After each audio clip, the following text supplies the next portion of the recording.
Hello and welcome, and please don't forget to subscribe. The former U.S. Attorney for the District of Connecticut, John Durham, was supposed to look into the investigators who were supposed to find out where the hoax that former President Donald Trump called it came from.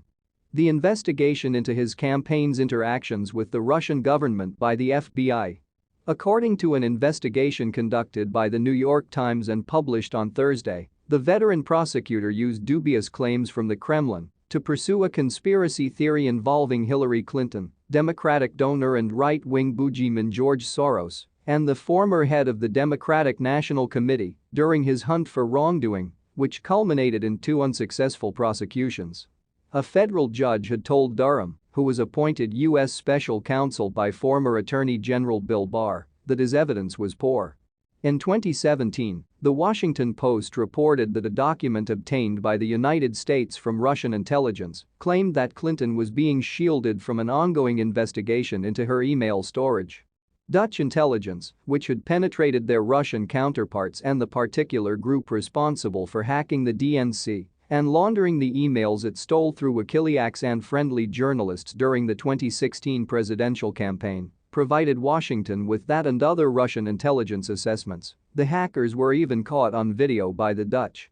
Those who reviewed the memos said that they should not be taken at face value. According to a report published in the Times, they were said to make demonstrably inconsistent, inaccurate, or exaggerated claims, and some U.S. analysts believed Russia may have deliberately seeded them with disinformation. After reviewing the claims, a federal judge determined that they were insufficient to subpoena communications from a U.S. citizen.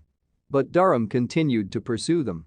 The Times claims that he obtained them by circumventing the judge's veto, by threatening the target with a subpoena from a grand jury, which has a lower hurdle to clear. Whether an actual subpoena was obtained is unknown. Moscow had hacked executive vice president of Soros's Open Society Foundations, Leonard Bernardo, according to Russian intelligence analysts, revealing a high-level plot to influence the 2016 election. In particular, Democratic legislator and former DNC chair Debbie Wasserman Schultz was accused of discussing a promise made by Loretta Lynch, then Attorney General, that the Obama-era Department of Justice would limit the investigation into Clinton's private email server to avoid political repercussions in an email to Bernardo.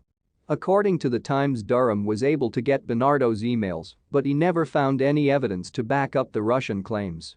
His investigation also ended with fewer successful prosecutions than special counsel Robert Mueller's own investigation into Russian interference in the 2016 election, the hoax that some people hoped he would disprove.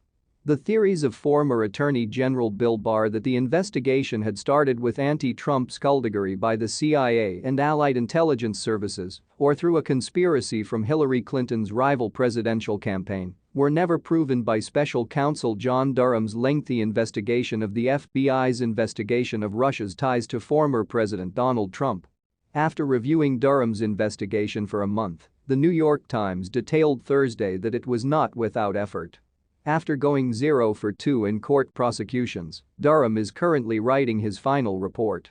The Times report revealed new information, such as Durham's use of grand jury powers to circumvent a federal judge and obtain emails from an associate of George Soros, as well as answered some lingering questions from Durham's politically charged investigation, such as why his top lieutenant abruptly resigned prior to the 2020 election.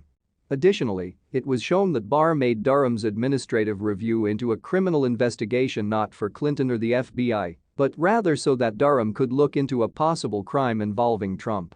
According to the Times, Italian officials, while denying any role in setting off the Russia investigation, unexpectedly offered a potentially explosive tip linking Mr. Trump to certain suspected financial crimes when Durham and Barr made a very unusual trip to Italy in September 2019.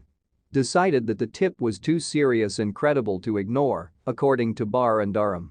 However, rather than assigning the matter to another prosecutor, Barr quietly instructed Durham to investigate, giving him criminal prosecution powers for the first time. The Times continues, it remains unclear what he did, what he learned, and whether anyone at the White House ever discovered that Durham never filed charges. Hope you enjoy.